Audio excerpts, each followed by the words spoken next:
अस्सलाम वालेकुम दोस्तों, मैं शाह अब्दुल रहीम फिर से हाजिर अपने इस चैनल पे। दरअसल बात यूँ है कि आज 28 फरवरी है, जिससे मैं आप लोगों को समझाना चाहूँगा, बताना चाहूँगा आज के दिन जो मनाया जाता है वो नेशनल साइंस डे के हिसाब से मनाया जाता है। मतलब लोगों में एक बेदारी आए, लोग ये समझ जाए कि हमारा मुल्क दूसरे मुल्क के साथ कंपेयर करके देखने लगे कि हमारा मुल्क किस मुल्क के बराबर में है, या हमने साइंस में कितनी तरक्कियाँ करे हैं और कहाँ तक पहुँचना है। तुलबा में, लोगों में, आम फहमा इंसानों के बीच में साइंस की साइंस के से क्या ईजादात हुए, ये चीज़ें सामने रखी जाती है और लोगों के दिलो दिमाग में ये चीज़ हावी कराने की कोशिश होती है कि वो उनका जहन कितना साइंस में काम करता है, वो साइंस के हिसाब से इतने ईजादात को देखते हुए और क्या ईजाद करवाना चाहते हैं या किस तरफ रग़बत दिलाना चाहते हैं लोगों को, और किस तरह से अपने ही तुलबा, अपने ही घर के बच्चों को, बुजुर्गों को साइंस से होने वाली तरक्की के बारे में बता करके एक हौसला अफजाई करने की कोशिश करें कि लोग साइंस की तरफ जाएँ। साइंस क्या है? एक परफेक्ट स्टडी किसी भी चीज़ की इब्तदा से पहले और इंतहा के बाद और इसके दरमियान में क्या उस चीज़ का होगा, किस तरह से करें, क्या हमारी ज़िंदगी पर असरअंदाज होगा उसका, इस चीज़ का मुताले को अगर हम एक तौर पे माने तो साइंस कह सकते हैं। तगय्युरात और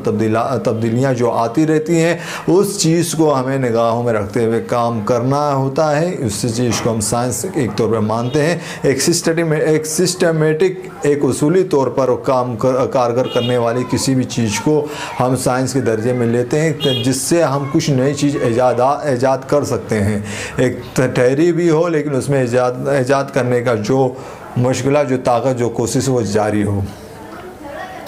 साइंस के मतलब जब बच्चों को बचपन से ही थोड़ी मोड़ी तालीम दी जाती है, धीरे धीरे आला दर्जे की तरफ जिस तरह से बढ़ते जाते हैं उस तरह से उनको साइंस के मतलब और आगाही कराई जाती है। और आखिर में जिस तरह से हिंद में जिस तरह भारत में तालीम का सिलसिला है कि 11वीं और 12वीं, कई जगह 8वीं हायर सेकेंडरी से 8वीं से लेकर 10वीं तक ही बीच में चुनना होता है कि वो साइंस लेना चाहेंगे या कोई और स्ट्रीम से अपनी तालीमात को आगे लेके जाना चाहेंगे। तो साइंस में जो अमूमन जो आम तौर पे है वो 11वीं 12वीं के तौर पे माना जाता है। तो जहाँ पे 11वीं के दर्जा में साइंस को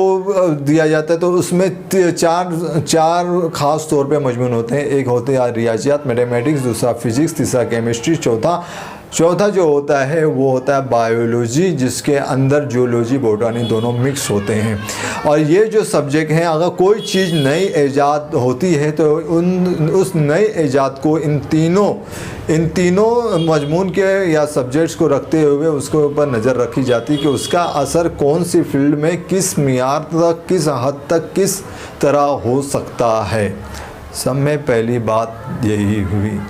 तो बात दरअसल यही थी जो मैं आप लोगों के सामने पेश करना चाह रहा था कि जब तुलबा आगे बढ़ते हैं तो मैथमेटिक्स देख करके कितने को हौसले पस्त होते हैं कि कहीं पास हुए, फेल हुए, लेकिन यहाँ पास फेल होना साइंस में कोई अहमियत नहीं रखता, क्योंकि ये तजुर्बे की फील्ड है। जो तजुर्बे के अंदर चाहत रखने वाले लोग होते हैं और तजुर्बात को देखते हैं और उसको अपने तौर पर हल करना चाहते हैं, या फिर हल हुई चीज़ से क्या नतीजा अखज़ होगा, उस तरफ अपना जहन को रखने वाले लोग ही साइंस की तरफ रग़बत करते हैं। या फिर जिसे कोई नई फील्ड चुनना हो, साइंस के हिसाब से जो नई फील्ड ईजाद होगी आगे चल के, या नई ईजाद हो चुकी है उसमें काम किया जा रहा है, तजुर्बा भी हो रहे और रोज़मर्रा की ज़िंदगी में वो चीज़ें उस तरह से इस्तेमाल हो रही हैं जिस तरह से ईजाद हुई थी, तो उस फील्ड की तरफ अपने आप को जाने के लिए जद्दोजहद और कोशिश करते हैं। तो बात दरअसल यही हुई कि जब तुलबा को जब ये चारों सब्जेक्ट तमाए जाते हैं तो जिस तरह से कोई माहिर है फिज़िक्स में, कोई केमिस्ट्री में, कोई बायोलॉजी में, तो जिस तरह से अगर देखा जाए तो फिज़िक्स में हमारे फिज़िक्स का ले लिया जाए तो हमारे नामवर जो मिसाइल मैन माने जाते हैं वो हैं अबुल कलाम आज़ाद, बर्ड्समैन के तौर पे माने जाते हैं सलीम अली। इस तरह से बहुत सारे साइंसदान हैं, किसी ने माना आर्यभट्ट वगैरह, जो भी जिस तरह से हैं साइंसदान, उनका बहुत कार फरमा, बहुत सारी कारीगरी या जद्दोजहद है साइंस के मैदानों में, जिससे वो तरक्की करते जा रहे हैं। एक तौर पे देखा जाए तो ये साइंस के स्ट्रीम के बाद बहुत सारी स्ट्रीमें नई आई हैं, जैसे नैनो टेक्नोलॉजी होगी और रोज़ बरोज़ नई फील्ड्स आते जा रही हैं साइंस में, जिसमें इंसान अमल करके अपने राह रास्त की तरफ या अपने जद्दोजहद की तरफ से बढ़ते बढ़ते बढ़ते आगे जाने की पूरी कोशिश और जद्दोजहद करता है।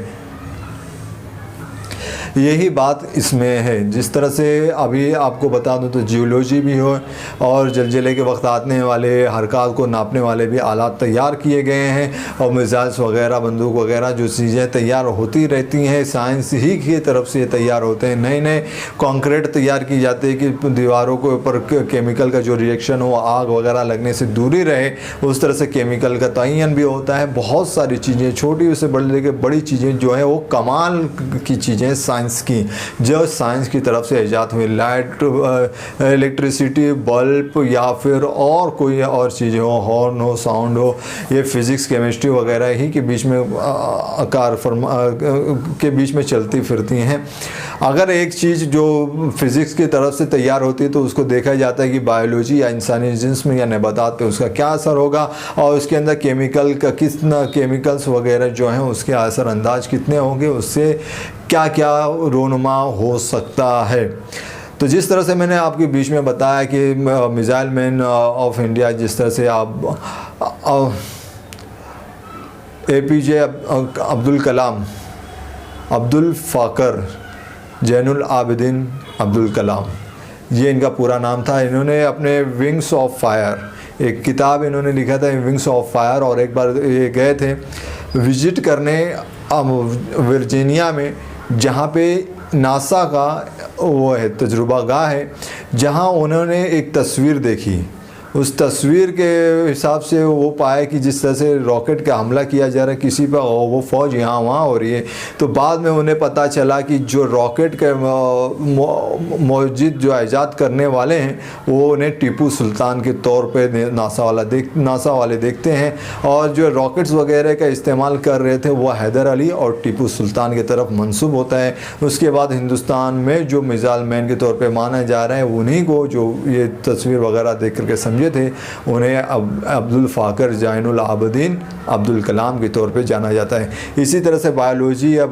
बायोलॉजी की तरफ देखे जाए तो सलीम अली थे जिन्होंने उसके बारे में तहकीकात वगैरह कर रहे थे कि कौन सी चिड़िया क्या किस तरह से बर्ड मैन के तौर पे माना जाता है, रख रखाव कैसे होता है चिड़ियों का, वो सारी चीज़ें देखने वाले हैं। बहुत सारे साइंसदान आपको मिलेंगे हिंदुस्तान में जिन्हें नोबल इनाम भी दिया गया है, बहुत सारे केमिकल में काम, केमिस्ट्री। तो बात दरअसल यही है दोस्तों कि जो हमारे केमिस्ट्री के भी माहिर थे केमिस्ट्री, बायोकेमिस्ट्री के तौर पे वो अमल किया करते थे, उनका नाम था वेंकटरामन रामाकृष्णन। ये जो है केमिस्ट्री, इन्हें भी नोबल इनाम दिया गया था जो जिस तरह से इनकी कारगुजारी थी, जिस तरह से इनका अमल था, जिस तरह से ये जद्दोजहद करते हुए केमिस्ट्री में आगे बढ़ते जा रहे थे। मैं सिर्फ हिंदुस्तान के कुछ चुनिंदा साइंसदानों के नाम ले रहा हूँ, वरना बहुत सारे साइंसदान हैं। जिस तरह से लोग कहते हैं कि किस तरह से कि इनमें साइंसदान है उनमें साइंसदान हमारी तरफ से, और ऐसी कोई बात नहीं।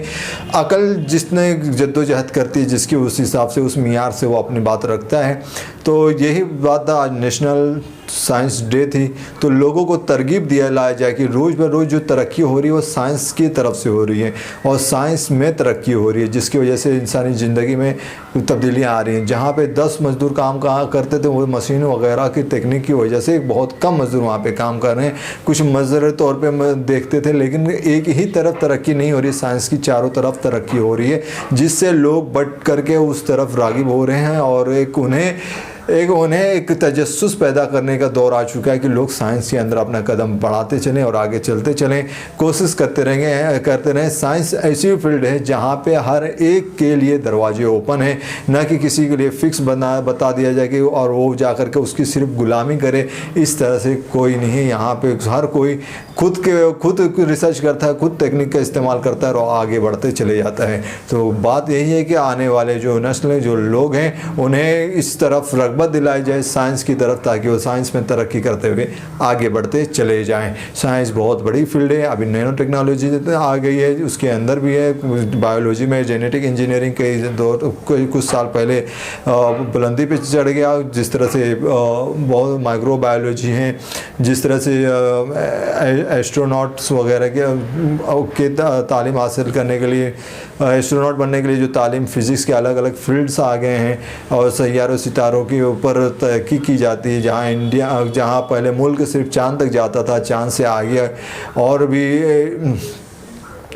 भी नए सैयारे सितारों की तरफ, नए सैयारों की तरफ इंसान जाने की जद्दोजहद और कोशिश में है। वो कहते हैं कि इश्क के इम्तिहान और भी हैं, तो ये ऐसी साइंस है इसमें जो इश्क कर लेता है साइंस वगैरह से, जिस तरह से महबूबा से इश्क करता है, उसके बाद अपने काम से अगर साइंस में वर्क करते हुए से इश्क कर ले तो साइंस उसे बहुत कुछ सिखा सकती है, बहुत कुछ दे सकती है, जिससे वो अपने पूरे लोगों की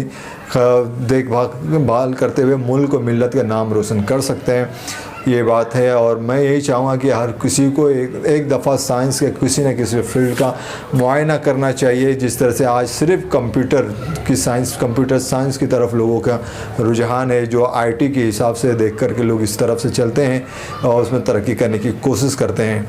उम्मीद है कि आप लोगों को कुछ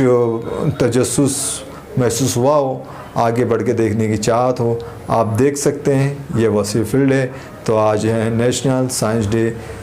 आप सभी को मुबारक हो, आपका खैर मकदम था। शुक्रिया।